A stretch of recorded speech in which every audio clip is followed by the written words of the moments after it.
Hello everyone and welcome to AWS Compute Services Selection or Decision Guide Part 1. This is one of the most important lecture of the entire course. I will go as far as saying that if you watch this lecture and pay attention, then you will most likely be able to answer all the compute related questions. Most exam questions will ask you to pick the right compute service or will try to confuse or trick you into choosing between similar compute services. So if you go through this lecture, then hopefully you will be able to tell the differences or similarities between these compute services clearly. So this lecture will contain all these topics: service category, primary function and abstraction level, setup complexity, required AWS expertise and operational overhead, primary resource unit, key configuration options and state management, VPC integration capabilities, load balancing integration, and key service integrations, primary cost drivers, pricing model, and any relevant cost optimization tools and features. So the compute services which are covered are Amazon EC2, Amazon EC2 spot instances, Amazon EC2 auto scaling. So these are the features of EC2. Then AWS batch, AWS Elastic Beanstalk, Amazon ECS, Amazon ECS Anywhere, Amazon ECR, Amazon EKS, Amazon EKS Anywhere, AWS Fargate, AWS Lambda, AWS Local Zones, AWS Dedicated Local Zones, AWS Outpost, AWS Wavelength, Savings Plans, AWS Compute Optimizer, EC2 Image Builder, Elastic Load Balancing, and Amazon Lightsail. So first category or the set of categories are service category, primary function, and the abstraction level. So the first service is Amazon EC2. It belongs to compute infrastructure as service category, and the primary function and purpose is to provide fundamental resizable compute capacity, which are virtual servers or virtual instances. Abstraction level is infrastructure. Next, we have Amazon EC2 spot instances. Service category, it falls under compute and it's a purchase option, one of the purchasing option which is as part of EC2. And primary function or the purpose is to utilize spare EC2 capacity at discounts for fault-tolerant workloads. Abstraction level is infrastructure. Next service, Amazon EC2 EC2 auto scaling. Service category is management and optimization. Primary function is to automatically adjust the number of EC2 instances based on demand and the policies. Abstraction level is infrastructure and this is a management layer. Next service is AWS batch and service category is compute and this is a managed batch service. Primary function is plans. It plans, schedules and executes batch workloads, managing the underlying compute. Abstraction level is platform and managed service. Next service is AWS Elastic Beanstalk. Service category is platform as a service. Primary function is it simplifies deployment and scaling of web apps by automating infrastructure. Abstraction level is at the platform level.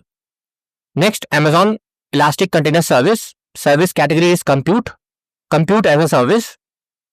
Primary function is it is a managed container orchestration service for Docker containers which are AWS proprietary. So this service is AWS proprietary. Abstraction level is at the container. Next service is Amazon ECS Anywhere. Service category is compute. So this is a hybrid compute as a service. Primary function is it extends ECS management to customer managed infrastructure which can be on-prem or on edge devices or edge location, not devices, location. Abstraction level, container, and this is a hybrid management service. Amazon Elastic Container Registry. Service category is registry and it's a container registry. Primary function is managed container image registry for storing, managing and deploying images. So this is similar to Docker Hub, but now it's on AWS and this is their own service to store the container or the Docker images. Abstraction level is platform and managed service. Next service, Amazon Elastic Kubernetes Service. Compute, service category and compute as a service. Primary function or the purpose is it is a managed Kubernetes service providing a conformant Kubernetes control plane. Abstraction level is at the container level. Next, Amazon EKS Anywhere. Again, it's a compute service category is compute, hybrid compute as a service. It creates and operates Kubernetes cluster, which is based on EKS distro on customer infrastructure. Abstraction level is container and hybrid management. Next service, AWS Fargate. Service category is compute and serverless containers. Primary function, it is serverless compute engine for containers like ECS and EKS, and it removes server management. Abstraction level is container and 100% serverless compute it offers. And it works with ECS and EKS also. So this ECS and EKS can use this as part of providing serverless compute. Next, AWS Lambda. Service category is compute, function as a service. It runs code in response to events without provisioning or managing servers. Abstraction level is function. Next service, AWS Local Zones. Service category is edge, infrastructure, extension. It extends AWS region services closer to specific metro areas for low latency. So abstraction level is infrastructure and regional extension. Next, AWS dedicated local zones. So this is a hybrid or /edge. It belongs to service category like a hybrid and edge location, and this is having exclusive infrastructure on the on-prem. So some customer who want to have dedicated local zone, they can set up also. Primary function is exclusive AWS managed infra in customer chosen location for data residency and compliance requirements. Abstraction level is infrastructure managed hybrid. Next service, AWS Outpost. Service category is hybrid on-premises infra. Primary function, it extends AWS infrastructure, which are basically racks and servers and services to customer premises. Abstraction level is infrastructure and managed hybrid type of service. Next service, AWS Wavelength. Service category is edge, mobile edge compute. So edge devices, edge location. So primary function is it embeds AWS compute / storage within telecommunication telco providers 5G networks for ultra low latency applications. Abstraction level is infrastructure or the edge. So basically you work with telco providers, and if they have AWS wavelength setup and you want to have very super low latency for, let's say, mobile gaming and all, then you can set up this. So basically on your mobile phones and tablets which are using 5G networks, they will experience very good performance. Next, it's a component or a feature, savings plans. Service category is pricing plan. Primary function, it offers compute discounts for EC2, Fargate and Lambda for 1 or 3 year usage commitment. Abstraction level not applicable because it's a pricing model. Next, we have AWS Compute Optimizer. Service category, management and optimization. Primary function, it analyzes resource utilization and provides right sizing recommendations. Abstraction level is it's a management tool. Next service, EC2 Image Builder. Service category is management or optimization. Primary function and purpose, it automates creation, management, deployment of server images, Amazon machine images and containers. It's a management tool.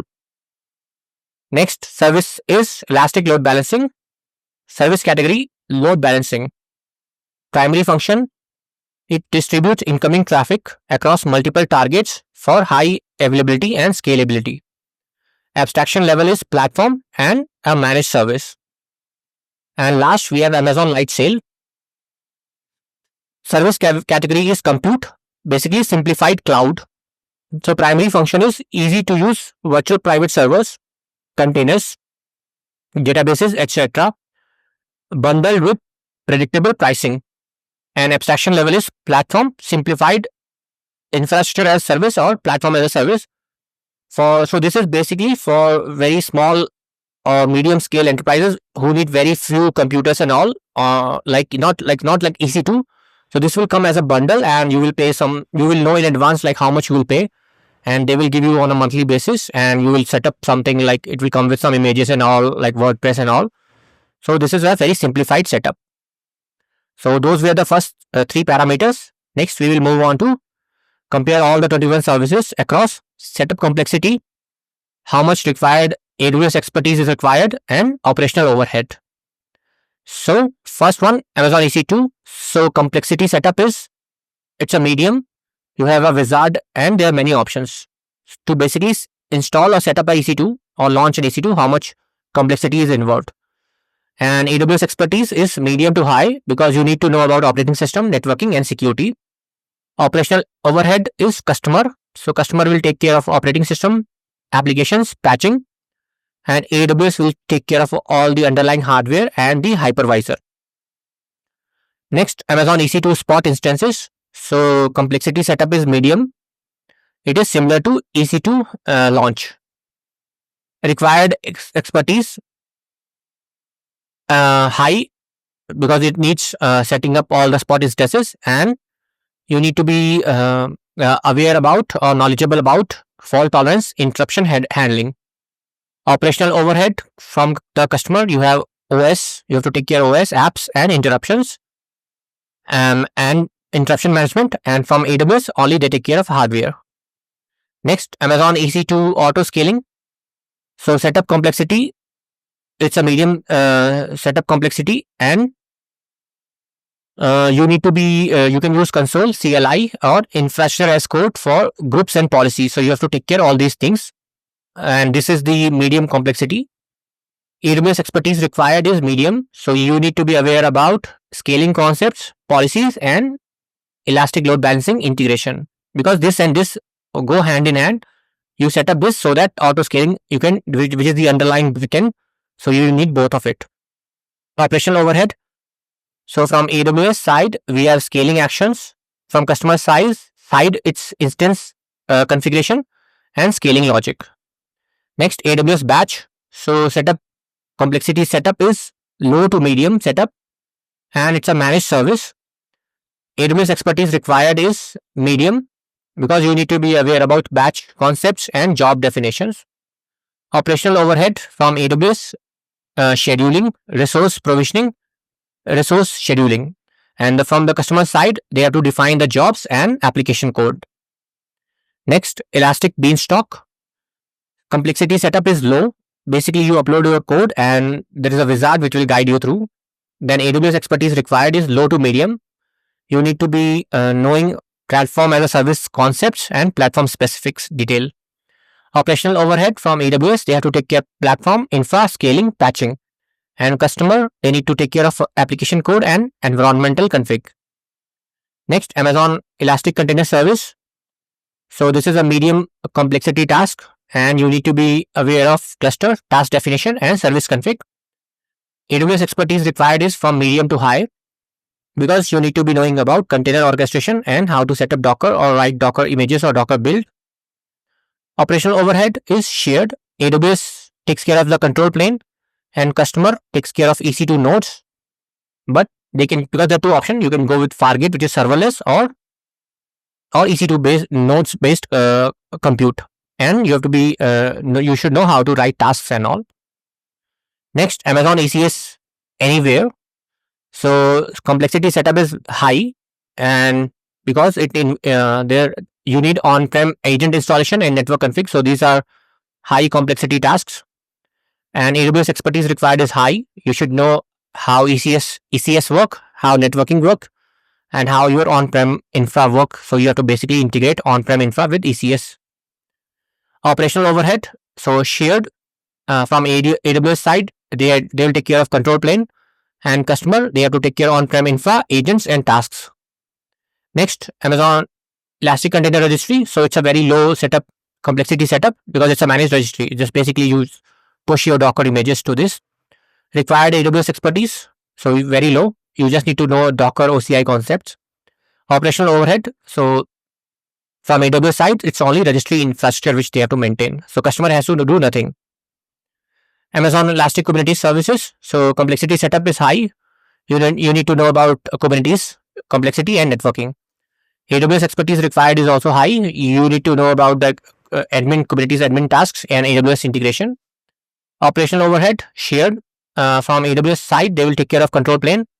Customer will take care of all nodes unless you have opted for Fargate and auto mode. And you need to be knowing about all the workloads, how to deploy on EKS. Next, Amazon EKS anywhere. So complexity setup is high, and you need to know about on-prem creates Kubernetes install and provider config. Basically, this is an extension of this, so you need much more higher knowledge or the expertise. And AWS expertise is high because you need to know how to take care of all the admin tasks and on-prem infra.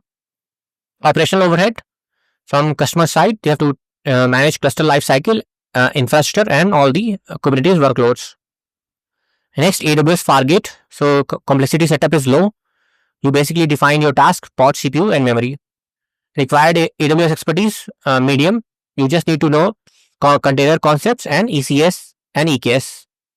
Operational overhead, AWS. So all underlying infrastructure is managed by AWS. It's a serverless service. That's why AWS takes care of everything at the backend. Then AWS Lambda. Complexity setup is low.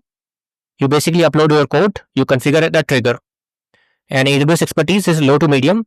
You need to know function as a service concepts and triggers. AWS takes care all the backend infrastructure for you. Next, AWS local zones. So you have medium complexity setup. You need to enable zone and create subnet. Required AWS expertise, you need medium. You need to know about VPC and networking and how to basically extend your local cloud with your local on-prem setup. So shared. So from AWS side, they will take care of zone management, zone infra management, and customer side, you have to take care of all the resources within the zone. So this is the zone actually. This is not the availability zone. This is the local zone. And next, AWS dedicated local zones. So this one needs high complexity setup because you have to engage with AWS and all the custom config. Basically, you are setting local zones, but you want to use AWS software inside your on-prem. And this needs high expertise, AWS expertise. You need to know about compliance, networking, and hybrid infrastructure. Operational overhead is shared. So AWS, they will take care of zone infra and ops. Customer will take care of all the resources within the local zones. So next service, AWS Outpost. Complexity setup is high. So you need to do site preparation, installation, and network config. AWS expertise required is high. You need to know about hybrid networking, AWS on Outpost, how it works. Operational overhead shared. From AWS side they will take care of hardware, base operating system, hypervisor. Customer side they will take care of site, connectivity, and resources. Next, AWS wavelength. So this is high complexity setup. So you can opt in carrier integration network. So you need to know all these three concepts. AWS expertise required is also high because you need to know about edge networking and mobile concepts. Operational overhead. So shared, it's AWS is zone infra. They will take care of zone infra management. Customer will take care of resources within the zone. Next, savings plans. So it's a low complexity setup. You just have to purchase via Cost Explorer. AWS expertise is also low. You just need to know cost management concepts. And AWS, it's a pricing application. Next, AWS Compute Optimizer. So complexity setup is low. There's opt-in via console and API. AWS expertise required is low to medium. You need to interpret the recommendations which are offered by Compute Optimizer. Operational overhead from AWS. Basically, they have to take care of analysis and recommendations. Next, EC2 Image Builder. Complexity setup is medium setup. So you need to know pipeline and recipe config concepts. AWS expertise required is medium. You need to know about operating system, scripting, and AWS services. Operational overhead from AWS build process automation, and customer, they have to take care of creating the recipes and component definition. Next, elastic load balancing. So this is a medium setup complexity. You have to configure the type of load balancer, listeners, and targets. AWS expertise required is medium. You need to know load balancing concepts and networking. Operational overhead From the AWS side, its load balancer, infra and scaling. And lastly, Amazon Lightsail. So it's a low complexity setup. This is like just click to launch bundles. AWS expertise required is low. So you need to know basic web hosting and virtual private server concepts. And AWS side, it's a simplified infra management. So next set of parameters are primary resource unit, key configuration options, and state management. So first service EC2. So primary resource unit is called an instance. Key configuration option, you opt for operating system, the AMI, instance types, size, storage, and under storage you have elastic block store, instance store, and networking. State management, it is both stateful as well as stateless. EBS provides the persistence. For EC2 spot instances, again it's an instance, the unit, resource unit, and you can, key configuration options are instance type, max price, request type, availability zones, and hibernation. State management, stateless preferred, which can be interruptible, and stateful possible with management. Next, Amazon EC2 auto scaling.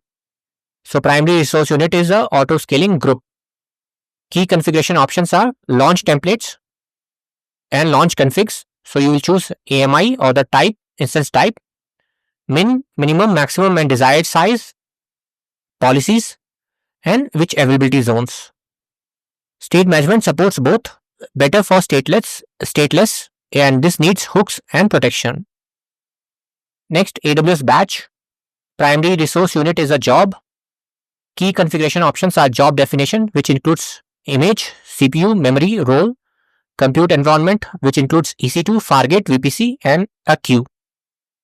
State management, primarily stateless batch jobs, state managed externally by basically storing your data or intermediate data on S3 buckets. AWS Elastic Beanstalk, primary resource unit is a environment. Key configuration options are platform, so you have runtime, instance type, scaling config, ELB config, and database.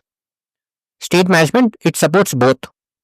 State often externalized. For example, you store your data in RDS, relational database service. Amazon ECS. So primary resource unit is task, service, and a cluster. Key configuration options are task definition, which includes image, CPU, memory, ports, and network mode. Launch type, EC2 or Fargate. This is primarily stateless, state via external storage through EBS or EFS, Elastic File Store, Elastic File Service, or databases. Next, Amazon ECS Anywhere. Primary resource unit is task, service, or cluster, external, and key configuration options are task definition, external instance registration via agent or key. State management, primarily stateless, state managed on-prem or externally. Next, Amazon ECR. Primary resource unit is a repository or image. Key configuration options are repository policies, lifecycle policies, or scan on push configuration. State management, not applicable, registry for stateless images. Amazon EKS. Primary resource unit is cluster, node group, or pod. Key configuration options are Kubernetes version, instance types, which are nodes, networking, so this is container networking interface, CNI, and storage classes. State management, it supports stateful sets, and external storage is common. Amazon EKS Anywhere. Primary resource unit is cluster / pod for external nodes, and same Kubernetes version, provider config, like whether you want to go for vSphere, bare metal, and the networking key configuration options. State management, it supports stateful sets, state managed on-prem. AWS Fargate. Primary resource unit is task for ECS, Elastic Container Service, and a pod for Elastic Kubernetes Service. And key configuration options are, you can configure CPU, memory, operating system, architecture, and ephemeral storage configuration. State management, primarily stateless, state managed externally. Next service, AWS Lambda. primary resource unit is a function. Key configuration options are runtime, memory, timeout, triggers, environment variables, layers, and VPC configuration. State management, primarily stateless, short-lived. State managed externally.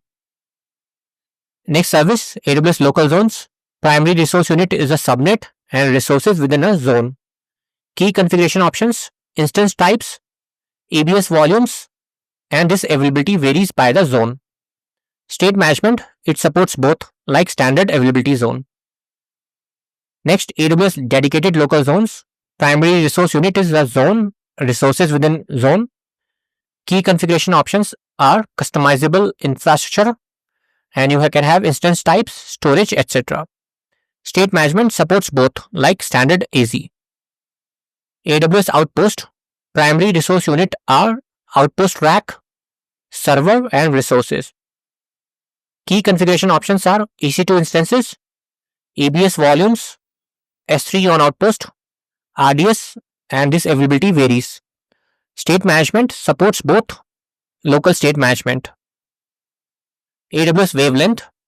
So primary resource unit is resources within a wavelength zone.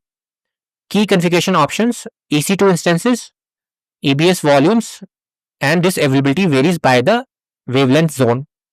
State management supports both stateless and stateful like a standard availability zone. Next, savings plans. Primary resource unit is we create a plan. Key configuration options is commitment, which is $per hour, and a term. You can opt for 1 year or 3 year, and payment option where you want to pay upfront all, partial, or no. State management not applicable because it's a pricing model. AWS Compute Optimizer, primary resource unit is recommendations. Key configuration options are opt-in scope, like whether at the AWS account level or the AWS organization level, and preferences like enhanced metrics or not if you want to see or not. State management not applicable because it's an optimization tool. EC2 image builder, primary resource unit is an image, recipe, and a pipeline. Key configuration options are base image, components that includes build and test, distribution settings, and infra config. State management not applicable because it's an image factory. It manages the image state. Next, image elastic load balancing, and primary resource unit is load balancer, and key configuration options are you have to choose the type: application load balancer, network load balancer, gateway load balancer, or classic load balancer. You have to choose listeners, which is basically the protocol and the port and the target groups. State management primarily stateless. ALB supports sticky sessions for basic state. Next, Amazon Lightsail, primary resource unit is instance, container, and database. Key configuration options are you can choose blueprint that will let you choose operating system and application stack. Plan size, there is a plan, and that will include virtual CPUs, vCPUs, RAM, and disk, and the transfer speeds. State management, it supports both stateless as well as stateful. So managed databases stateful and instance state via snapshots. Okay, next set of parameters are VPC integration capabilities, load balancing integration, and key service integrations. So first, EC2 VPC integration native, so you launch into subnets. Load balancing integration optional. Key service integrations are S3, RDS, EFS, EBS, IAM, and CloudWatch. Next, EC2 Spot instances native, launch into subnets. Load balancing integration optional, ELB via auto-scaling groups or EC2 Spot fleets. Key service integrations, again EC2 auto-scaling groups, fleet, and CloudWatch events. Next, EC2 auto-scaling native VPC integration, so launches instances into subnets. Load balancing integration optional, but it is recommended. Key service integrations are EC2 Spot instances, ELB, CloudWatch, and CloudFormation. AWS Batch VPC integration native, compute environment in VPC and VPC endpoints. Load balancing integration, none. Targets underlying EC2 and Fargate. Key service integrations, Elastic Container Registry, ECR, S3, EFS, IAM, EC2, Fargate. Elastic Beanstalk, VPC integration is native. It deploys resources into a VPC. Load balancing integration, native. It is a managed. It offers a managed Elastic load balancer. Key service integrations are RDS, S3, EC2, ELB, and auto scaling. Next, Amazon ECS. VPC integration is native. Tasks in VPC subnets and network modes. Load balancing integration is optional. ELB for services. Key service integrations are ECR, IAM, CloudWatch, Fargate, and EC2. ECS Anywhere. VPC integration is indirect via on-prem network connection. Load balancing integration, no, none. Requires third party, for example, traffic. Key service integrations are ECS control plane, SSM, IAM, and ECR. Amazon ECR. VPC integration is VPC endpoints for private access. No load balancing integration. Key service integrations are ECS, EKS, Lambda, Code Build, and IAM. Amazon EKS, VPC integration, native. Pods get VPC IPs via Container Networking Interface, CNI. Load balancing integration, optional. AWS load balancer controller for the ELB. Key service integrations are ECR, IAM, CloudWatch, EFS, and Fargate. EKS Anywhere. VPC integration is local networking integration, and customer managed. Load balancing integration, no, none. You can have Metal LB, F5, and other third party load balancers. Key service integrations are EKS connector, IAM, which is optional, Prometheus, and CloudWatch. AWS Fargate. VPC integration is native. Task and pod require VPC. Load balancing integration optional. ELB via ECS and EKS service. Key service integrations are ECS, EKS, ECR, CloudWatch, and Batch. Next, AWS Lambda. VPC integration is optional. Connect to resources in VPC. Load balancing integration optional, and ALB target. So you can use ALB target. Basically, this will redirect to Lambda. Key service integration, S3, DynamoDB, API Gateway, SQS, and SNS. AWS local zones. VPC integration native. It extends parent region VPC. Load balancing integration optional. ELB like availability zone. Key service integrations are EC2, EBS, RDS, EKS, and ECS. Dedicated local zones. VPC integration native. This extends parent region VPC. Load balancing integration optional via ELB. Key service integrations are EC2, EBS, S3, ECS, and EKS. Next, AWS Outpost. VPC integration native. This extends parent region VPC and local gateway endpoint.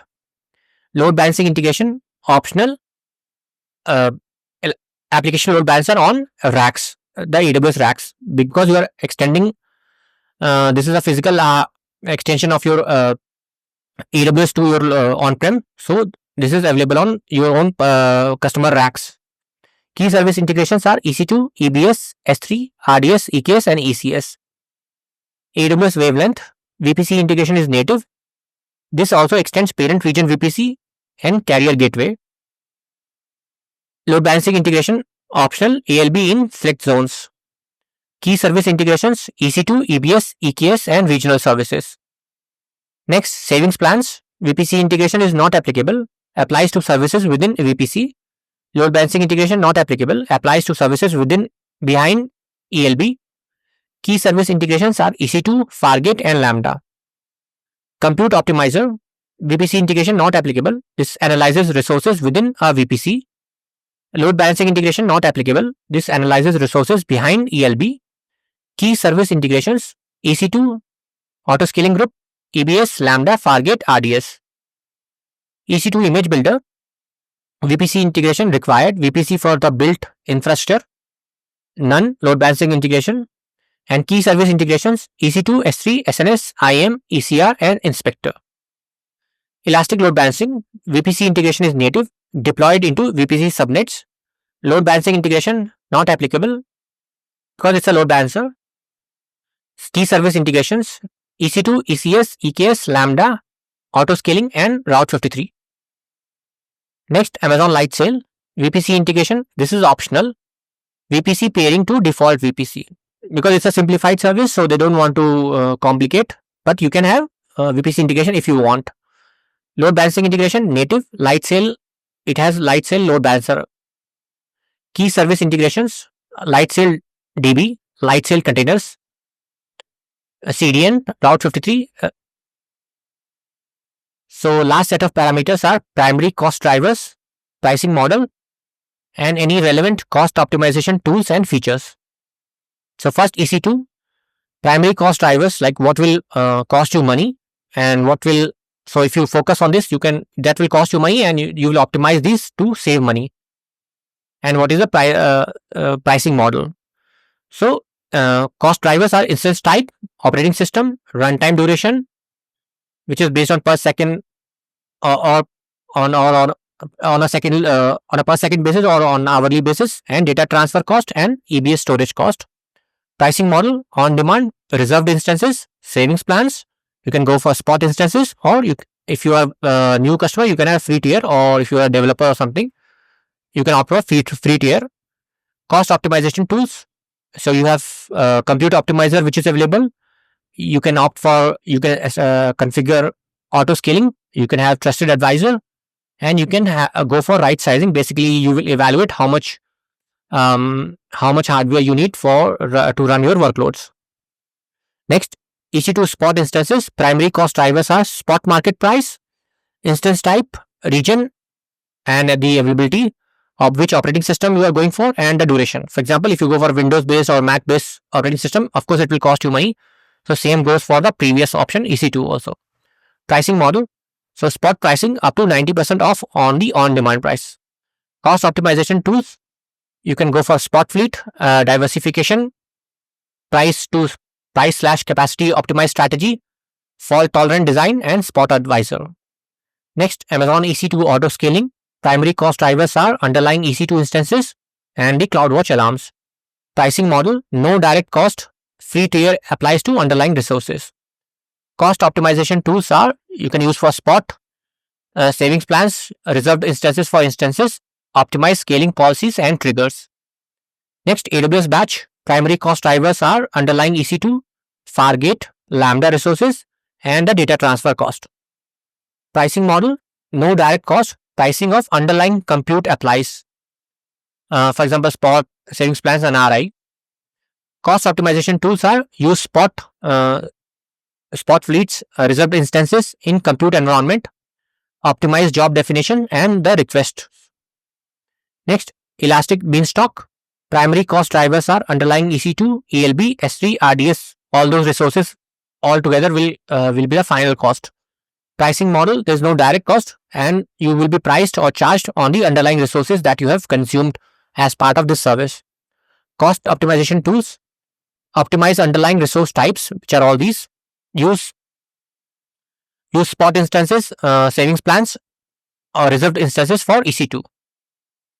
Amazon ECS, primary cost drivers are the underlying EC2 or the Fargate resources.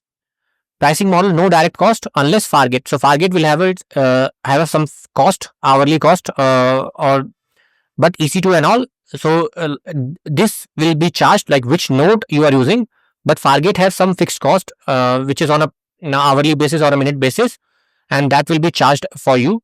So underlying compute pricing applies. So one of them.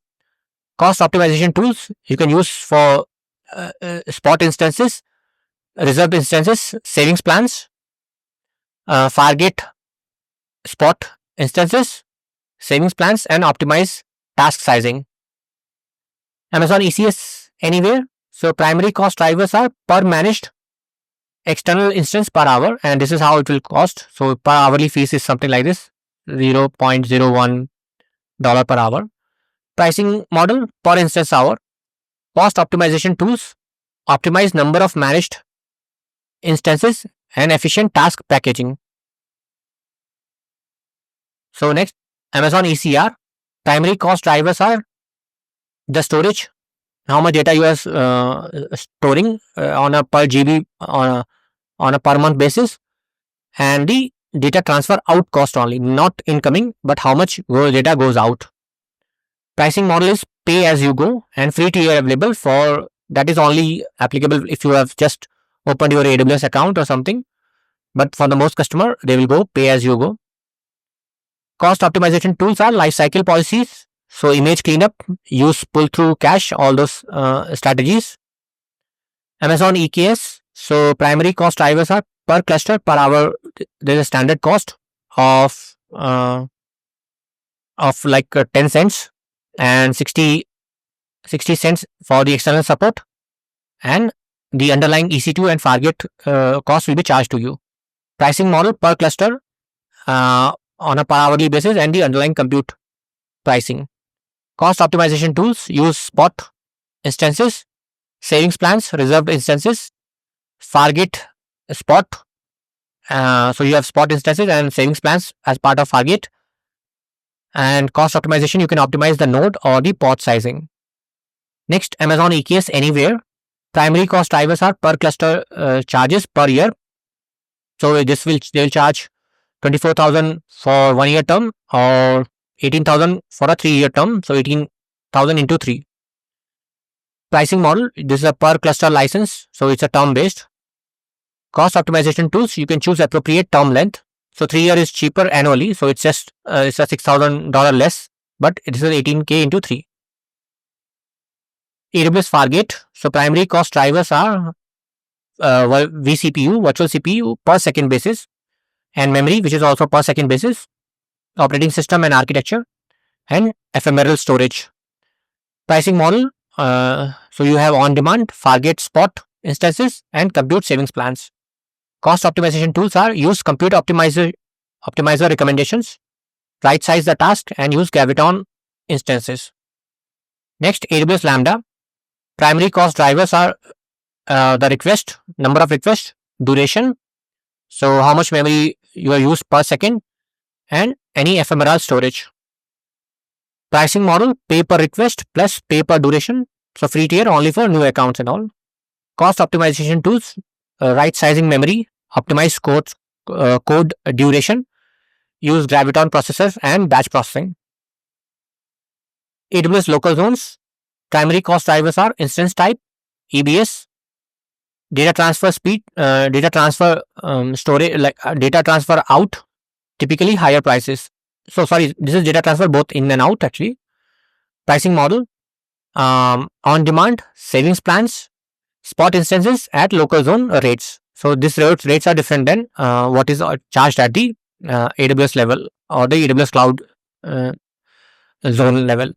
Cost optimization tools are use spot savings plans, spot instances, right size your resources, and optimize workload placement. Next, AWS dedicated local zones. Primary cost drivers are resource usage, that includes EC2, EBS, etc., and custom infra configuration. Pricing model, custom pay as you go, and this needs engagement to work directly with AWS team. Cost optimization tools are right size your resources, monitor consumption, apply standard AWS cost optimizations strategies. Next, AWS Outpost. Primary cost drivers are hardware. So basically you have a term commitment plus payment, and then you have a service usage fees and any support plans. Pricing model is term commitment, so 3 year is the default plus usage fees. Cost optimization tools are optimize workload placement, monitor capacity, utilize right size resources. Next, AWS Wavelength. Primary cost drivers are instance type, EBS, Elastic Block Store, data transfer. Typically, this has a higher prices because you are using a 5G network. Pricing model, on demand, instance, and savings plans apply. Cost optimization tools, right size resources, optimize workload placement, and monitor and scale. Next, savings plans. Primary cost drivers are commitment, which is on a dollar per hour basis, and you can go for term for 1 to 3 year basis, and payment options. Pricing model, commitment based discount. Cost optimization tools use cost explorer recommendations, monitor utilization, coverage, set budgets and alerts. AWS Cost Compute Optimizer, primary cost drivers, enhanced infrastructure metrics per resource per hour basis if enabled. Pricing model, free tier default, which is starting, and optional you have paid features. Cost optimization tools enable enhanced metrics selectively based on the resource value or the variability. Next, EC2 image builder. Primary cost drivers are underlying EC2 build instance, S3 logs, EBS snapshots, and ECR storage. Pricing model, no direct cost, pricing of underlying resources applies. Cost optimization tools optimize build instance type, clean up old images, and snapshot regularly. Elastic load balancing, primary cost drivers are per hour basis on a per load balancer, and these are compute unit and network compute unit, and this is for gateway load balancer compute unit hour, and this is gateway load balancer per hour. So this different base the type of a load balancer, there is a different compute cost. Pricing model, pay as you go and free to available for the new customer or somebody who has just opened their AWS accounts. Cost optimization tools, choose appropriate elastic load balancer type, optimize health checks, and use web application firewall for the application load balancer. And lastly, Amazon Light Sale. So primary cost drivers are bundle plan. So that includes memory, vCPU, disk, and data transfer, and which operating system. So Windows will charge higher because this has a license cost. Pricing model, there's a fixed monthly bundles, free tier available for 3 month select plans. Cost optimization tools, choose appropriate bundle size, monitor data transfer allowance. And that's all.